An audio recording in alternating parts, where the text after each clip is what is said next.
Oh, hi there guys, thank you for dropping by. As you may recall, yesterday I got my Xiaomi Yi action cam. I went out for a walk and recorded a few minutes of footage on the cam and posted that. Nobody was interested in that at all, of course, so I thought the only rational continuation would be to carry on talking about the Xiaomi Yi. So like I said yesterday, I bought it from Amazon UK for around about £60. It came in a box. This box, it's a totally standard box, has some padding and comes with this manual.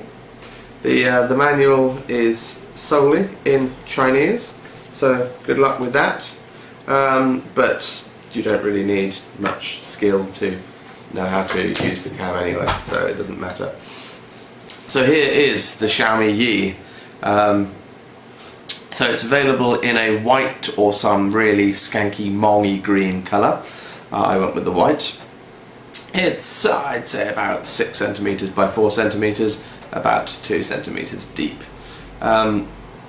It's got on the rear a couple of panels. There's one panel which is the battery compartment, and then another panel here which has got your connectors behind it. The panel is not fixed in any way, it's not a door, it's not got any way of, it just literally mates with the two connectors in there, so I think after a bit of wear that may come loose, but if you lost it I don't suppose it really matters too much. So there's an HDMI and USB connector in there, and then a micro SD card, so I just got a 64 gig micro SD card stuck in there because they're so very cheap nowadays. So just put that door back on there, helps if I put it on the right way around, there we go. This is fairly secure. So buttons wise, there's the, as I mentioned yesterday, there's an on-off button, so press it to turn it on, hold it for a couple of seconds to turn it off, tap it while it's on to switch between video mode and photo mode. Then you've got the button on the top which is for taking a photo or starting and stopping video, and then a button on the side which turns on and off the wireless connectivity. In terms of indicators, there's a ring around the power button that's optional whether you have that feature turned on or off. It changes with colour as the battery level changes, and when you're charging it, it's on red and goes off when it's finished charging. There's a status LED which is replicated in 3 locations, so it's on the top and on the back and on the bottom. That flashes while it's recording, is on solidly while it's powered on and ready to do something. And then it flashes a few times in succession when it takes a photo or finishes recording. And then next to the wireless button you've also got an LED that indicates whether the wireless is on or off. That's about it. So let's turn the bad boy on. So when you press the power button initially, you'll see that the LED comes on and goes immediately off. One odd thing about this is it takes an awfully long time to boot up. So it's still booting, it's not ready to use yet. There we go, the LED has now come on, so if you're in a hurry to take a photo in an emergency, it wouldn't really be ideal. So the LED is on solid now, it's on the top and on the back and on the bottom, which means it's ready to use. So now I can press this button on the side and turn the wireless feature on, and then the blue light comes on. So let's place that down and retrieve my tablet. So we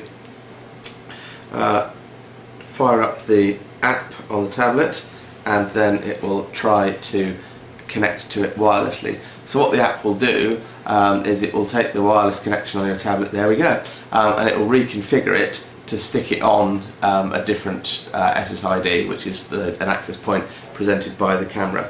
So that's now connected, so in the app we can see just a real-time display of what the camera is seeing in the app. So that's good. So within the app we can switch between the video mode and the photo mode.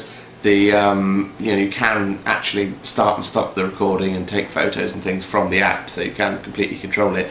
I don't think many people would. I think most people would just administer it via the app and then just use the buttons on the cam to do all of that stuff. Now the app administration, so there's a settings option. I mean, you have some settings specific to the mode in there, like what frame rate and what resolution and the light metering and all this sort of stuff, and then you've got separate settings for just the device general settings, things like turning on the lens distortion correction. It's a 155-degree lens, so it's quite wide angle, and and the default mode the camera is on when you turn it on, whether the beeping is turned on, whether the LEDs are turned on, all of this kind of stuff in there. And the wireless settings can be adjusted as well, to put a password on it and all this sort of thing. So those are the kind of settings that you get. So that's really it, you know, from the point of view of the app and the device. It's, you know, like I said, it's fairly decent. It'll do 1920 by 1080 at 60 frames a second, so, you know, not too shabby. It'll do a higher frame rate at lower resolutions and so on and so forth. There's a standard camera mount on the bottom. It doesn't come with any accessories. There's like a picture on the Xiaomi Yi website of a cat with a harness with the camera strapped to the back of it, but it doesn't come with anything. It doesn't come with a cat either. Yeah, so decent enough cam, fits in the palm of your hands. Can't complain. Well, I hope you've enjoyed the video, and if you haven't, I'm also happy about that. But thank you for watching. Goodbye.